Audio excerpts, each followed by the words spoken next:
Olá, começa agora mais um TJ PUC. Vamos às principais notícias do dia. Medicamentos de uso restrito são vendidos sem receita médica em Campinas. Manifestações não param no Brasil. Em Campinas, mais de 35 mil confirmaram presença pelo Facebook no protesto no Largo do Rosário. A acupuntura traz resultados positivos para doenças como diabetes e hipertensão. Flagrante em São Paulo. Imagens mostram a entrada e saída de usuários de drogas em boca de fumo em plena luz do dia. Tudo isso aconteceu a menos de 10 metros de uma viatura da Guarda Municipal. E ainda nessa edição, você vai ver uma entrevista exclusiva com o humorista Oscar Filho. Essas e outras notícias agora no TJ PUC.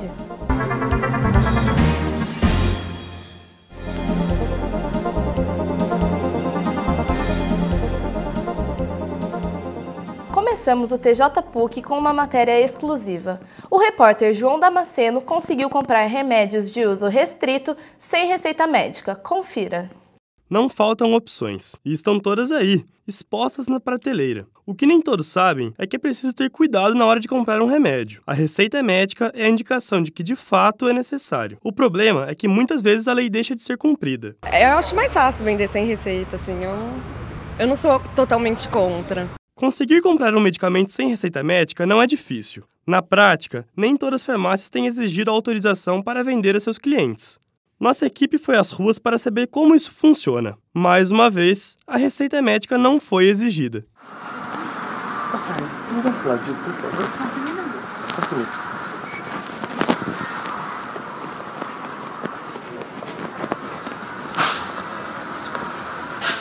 Obrigado. O remédio que acabamos de comprar deveria ter indicação do médico por escrito. Indicado para tratamento de estômago, ele é facilmente comprado. Este farmacêutico confirma. Muitas vezes a receita médica não é mesmo exigida. Anti-inflamatórios, outros assim, não é necessário não. Segundo a Anvisa, Agência Nacional de Vigilância Sanitária, a venda de medicamentos de tarja vermelha sem receita médica é um caso sério de saúde pública. O Brasil é hoje o 6º país que mais vende medicamentos no mundo, ficando atrás apenas de Estados Unidos, Japão, Índia, China e Rússia. Entre os 9 mais vendidos, 5 deles exigem receita médica. O presidente do Sindicato dos Médicos de Campinas ressalta a importância da receita para a prevenção da automedicação. O Sindicato dos Médicos defende que deva ter o controle rigoroso sobre a receita médica. Um dos principais problemas de saúde no Brasil é a automedicação, então a exigência da receita médica é fundamental. Elizabeth acha errada a venda de remédios sem a receita médica. Para ela, o médico é quem define se precisa ou não prescrever o medicamento. Dependendo do remédio que for vendido, eu acho errado, né? Porque se for um remédio controlado, precisa da receita. Agora, tem alguns medicamentos que são mais simples, né? Que poderiam ser vendidos sem receita. Após o término das obras do prédio H5 da PUC Campinas, é a vez do H3 ser reformado. Os laboratórios de informática e de imagem e som se localizam neste prédio. A obra deve ser feita durante as férias de julho, para não interromper o andamento das aulas. Botas e chapéu de peão não caracterizam apenas a festa de rodeio. Poucos sabem, mas a montaria em touro, além de uma atração, é um esporte reconhecido por lei federal. Veja a reportagem de Marina Matos. Rodeio é uma prática esportiva que cresce no Brasil e é regulamentada por leis federais. É considerado rodeio de animais, provas de montaria, cronometradas ou não, em equinos ou bovinos. Muitas mulheres também participam das provas e se preparam como atletas para as competições. Primeiramente a gente prepara o animal, né? Com boa alimentação e o mais importante é o preparo dele. A gente vai psicologicamente, abala um pouco, mas daí tem que ser firme e tentar ajudar o animal para render melhor. Nós é um atleta, né? Nós tem que estar sempre em academia, sítio, andar a cavalo, sempre tem que estar nesse batidão. É a mesma coisa do animal, tem que estar entrando dentro de uma represa para a musculatura dele, estar sempre em dia. É igual nós, ele é a mesma coisa que nós, sempre um profissional mesmo do rodeio. A preparação ocorre também momentos antes dos peões entrarem na arena. É preciso limpar a corda usada para se segurar no touro e passar cola para ter mais firmeza durante a montaria. A gente passa cola, é mais para dar uma aderência na corda, para não escapar a mão, porque a pressão é muito em cima do lombo de um touro, porque a gente não pode disputar uma força humana com a força animal. A gente passa uma cola só para dar uma segurança a mais na hora da gente segurar na corda. 8 segundos. É o tempo máximo que o peão precisa permanecer em cima do touro. Para nós, parece pouco, mas para eles, nem tanto. Qualquer descuido pode descontar na pontuação ou levar à desclassificação. São julgados com 4 juízes, cada um julga de 0 a 50 pontos para o peão e de 0 a 50 para o competidor. Sendo para o touro, julga 4 quesitos: dificuldade, agilidade, coice e altura. E peão melhor desempenho em cima do touro. Ele tocando ao touro, ele é desclassificado, mantendo o braço relando em qualquer coisa, além do braço de apoio, ele é desclassificado. Os campeonatos acontecem em um curto espaço de tempo e ocorrem um após o outro, durante meses. Por isso, a recuperação dos atletas e dos animais precisa de cuidados. Geralmente começa quinta, vai até domingo, a gente tem segunda, terça e quarta para reidratar o corpo, que gasta muita energia. E é isso, é boa, descanso, colocar gelo nas dores e voltar. Só fica mais treinando mesmo, em fazenda, sítio assim. Os animais também treinam junto com a gente monta neles, né? Tem as ração que os tropeiros dão para eles, que é mais forte durante para eles aguentar depois no outro ano de novo. O Ministério da Saúde anunciou hoje, em Brasília, que a vacina contra a gripe H1N1 terá produção 100% nacional. A medida só foi possível por meio da transferência tecnológica do laboratório francês Sanofi Pasteur para o Instituto Butantan, em São Paulo. O número de inscritos no Enem de 2013 cresce em 24%. A prova, que é aplicada em todo o Brasil, acontece em outubro. As inscrições para o Enem 2013 terminaram no último dia 27 de maio e bateram recorde. Foram aproximadamente 8 milhões de inscritos, registrando até 3 mil inscrições por minuto.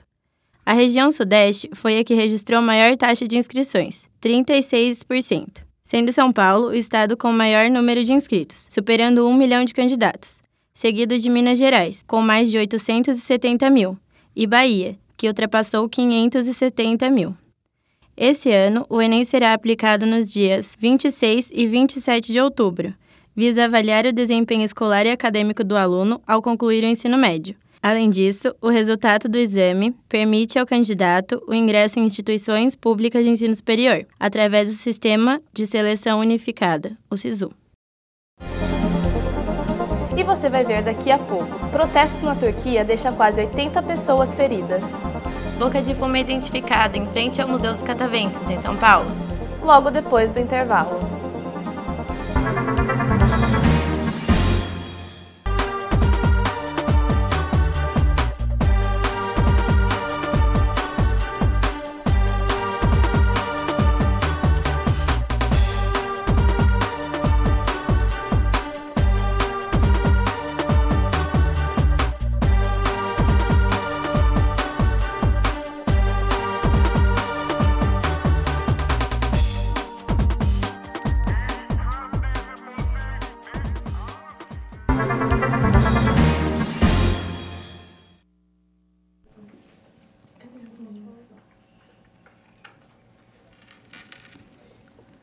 A PUC Campinas divulgou os alunos selecionados para a iniciação científica e extensão da universidade para o programa Top China 2013. A intenção é promover intercâmbios culturais para estudantes e professores em diferentes áreas do conhecimento. As alunas selecionadas foram Débora Buarque, Daniele Pereira e Verônica Monteiro. Todas são estudantes do curso de arquitetura. E agora vocês vão ver imagens de uma boca de fumo na cidade de São Paulo, em plena luz do dia. Quem traz mais informações é o repórter Vinícius Bonhoni. Oi, Amanda. As imagens mostram que os usuários e os traficantes não se sentem intimidados pela presença da Guarda Municipal do outro lado do pontilhão. Os usuários vêm andando e entram numa espécie de toca, onde compram a droga e saem rapidamente. Esse comércio a céu aberto ocorre em plena luz do dia e oferece muito risco à população, por se tratar de uma área de grande fluxo de pessoas. Os usuários vêm contando dinheiro e saem com a droga em mãos, sem medo de serem pegos. Não se sabe por que a PM não quis intervir, mas isso mostra um certo desleixo por parte das autoridades. Vinícius Bonhoni para o TJ PUC. Uma técnica medicinal milenar de tradição chinesa ainda deixa receio e dúvidas em grande parte da população. A acupuntura é usada hoje em dia para prevenir muitas doenças. Conheça mais sobre esse tratamento alternativo na reportagem de Silvana Carias. Desbloquear o fluxo de energia e manter o organismo em harmonia são os principais objetivos da acupuntura. Através da inserção de agulhas em locais previamente determinados, as células do corpo são acionadas, estimulando o cérebro a produzir defesas naturais. A técnica chinesa vem ganhando cada vez mais adeptos. As famosas agulhadas, além de aliviarem dores imediatas, protagonizam processos preventivos para o funcionamento ideal do corpo. Atualmente, nossa cultura é de buscar o remédio, né? Remediar depois que a doença já está instalada. Mas, a priori, a acupuntura é feita para ser um método preventivo de longevidade, de melhora do organismo e não principalmente para tratar a patologia. As agulhas de diversos tamanhos e alguns outros instrumentos da medicina chinesa trabalham para que os canais de energia que percorrem o corpo humano sejam harmonizados e os excessos sejam retirados. A eficácia da técnica não é mais colocada em questão. A aceitação atualmente aumentou muito. Eu acho que há uns anos atrás a maior questão era se a prática funcionava ou não. Atualmente o que mais impede as pessoas de fazer acupuntura é o medo da agulha. O campo é bastante vasto. A Organização Mundial de Saúde divulgou uma cartilha com mais de 90 sinais e sintomas tratáveis pela acupuntura, desde problemas hormonais e dores crônicas até problemas cardíacos e psicológicos.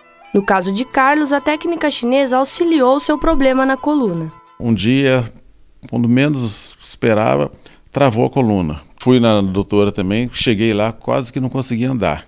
E foi fazendo as infiltrações, saí andando. Hoje eu convivo com as minhas 3 hérnias de disco, tendo as posturas, não carregando peso, tudo. E quando eu sinto que está começando a doer muito, eu ligo para ela e faço outras sessões também.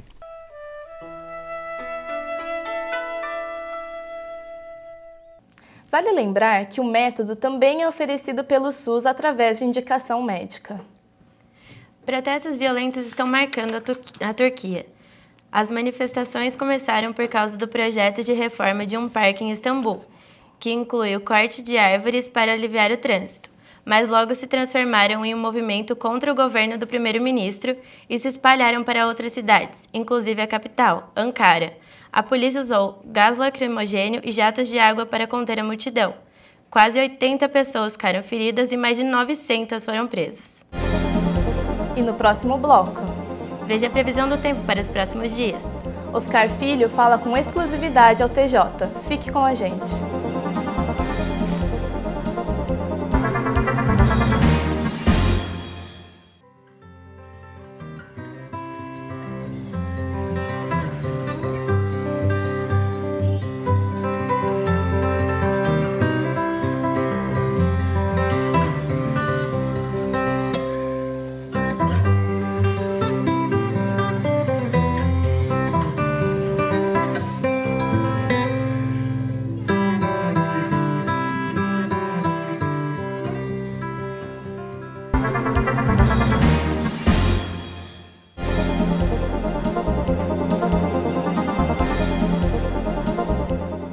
Febre nos últimos anos, o stand-up comedy também ganhou os palcos dos teatros de Campinas. O repórter Vinícius Bagnoni foi conversar com o comediante Oscar Filho. Acompanhe. Hoje o TJ PUC está aqui conversando com o humorista Oscar. Tudo bem, Oscar? Beleza, beleza. Eu queria que você comentasse um pouco sobre o seu tempo de carreira, como que você iniciou no teatro, como que você pulou para essa parte do stand-up. Então, eu comecei a fazer teatro com 13 anos, então já faz 20 anos que eu faço teatro. Daí eu comecei fazendo um teatro infantil, assim, era uma coisa pro Dia das Mães e tal, e eu vi que aquilo era o que eu queria fazer, assim. E foi muito cedo, mas foi muito claro pra mim que era aquilo. Então a partir daí eu fui procurando participar sempre de grupos amadores, mas nunca parar, entendeu? Sempre continuar, assim. Daí eu vi que a coisa começou a ficar mais séria no sentido que o tempo tava passando e eu só tava fazendo isso meio que da minha vida mesmo, entendeu? Eu não ia jogar, eu preferia ensaiar uma peça, eu tava com pessoal do teatro do que jogar futebol, por exemplo. Eu queria que você comentasse um pouquinho, desculpa, eu queria que você comentasse um pouquinho a visão que você tem da profissão de humorista atualmente no Brasil, porque que nem aconteceu o episódio com o Rafinha Bastos, com o Danilo Gentili também, de fazer às vezes alguma parte do humor e dar uma, sabe, aquele problema da sociedade ficar julgando, etc. Eu queria saber o que você acha da profissão. Acho que é uma confusão de todos os lados, assim, porque assim, talvez até o Rafinha tenha mais essa consciência, tivesse mais essa consciência mais rápido, porque ele já está na internet há muito tempo, né? Então assim, acho que os humoristas hoje em dia eles têm muito poder, porque o humor acho que é um meio de entretenimento mais rápido que tem, né? O problema, quando eu digo da confusão, é quando começa a levar muito a sério, entendeu? Porque daí as pessoas que também não estão muito acostumadas com esse poder todo que a internet tem, porque isso tudo do Rafinha começou com a internet. Ele falou uma coisa, a televisão, a internet começou a pulular, não, porque o cara vira uma bomba, entendeu? E daí eu digo da confusão também porque assim, eu não acredito exatamente que os humoristas sejam formadores de opinião. Eles podem até ser, mas eu acho que eles não cumprem essa função. Eles não são como jornalistas, por exemplo, ou filósofos ou qualquer outra coisa que parem. A gente filosofa, mas não é para ser levado a sério. E só para finalizar, eu queria que você comentasse também sobre essas novas formas de humor, tipo as sketches na internet, os vlogs propriamente dito no YouTube, se você pensa em fazer, porque eu sei que você tem um canal com vídeos que você faz só que dos seus espetáculos. Você pensa em participar, por exemplo, de uma Porta dos Fundos, assim, algo assim?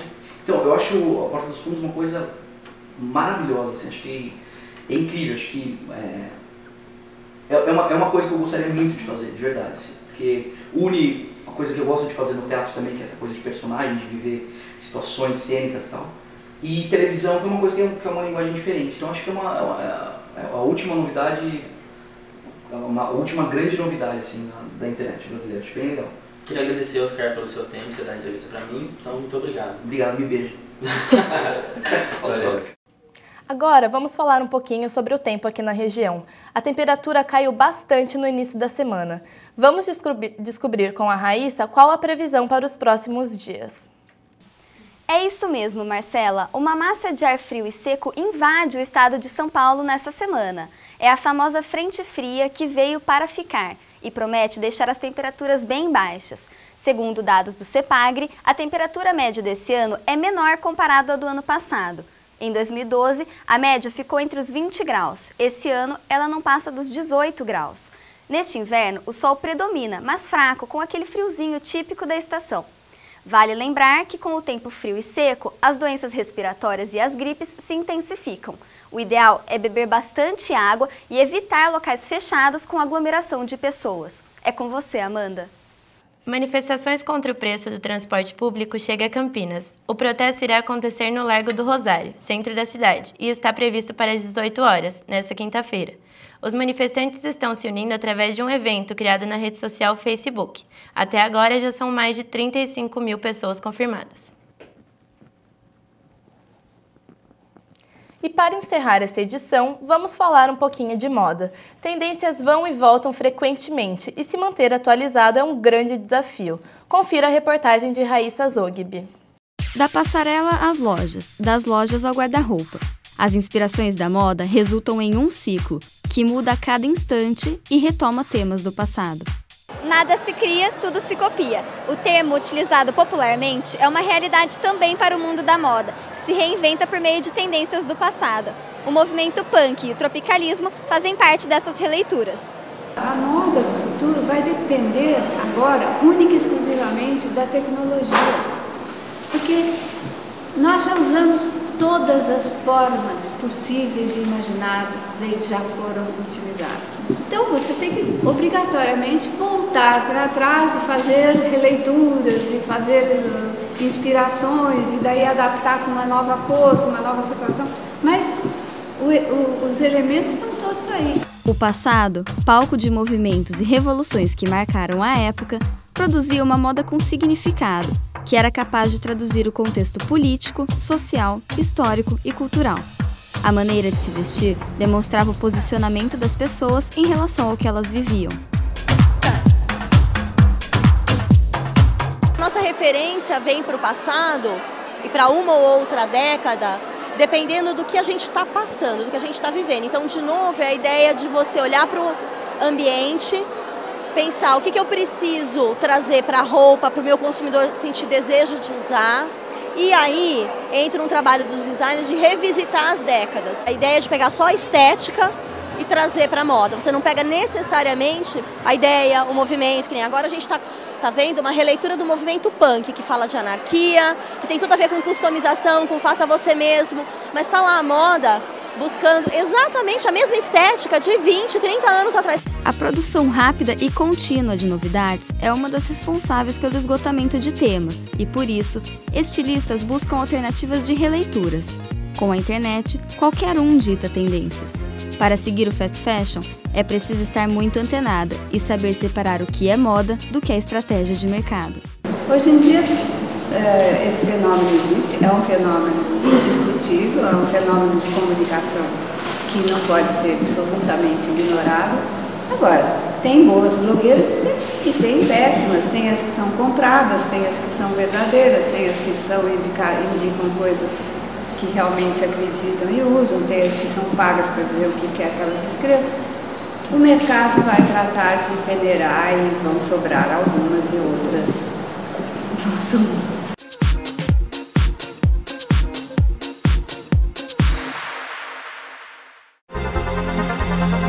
E o TJ PUC fica por aqui. As reportagens do TJ de hoje você encontra no site que está na tua tela. Até amanhã!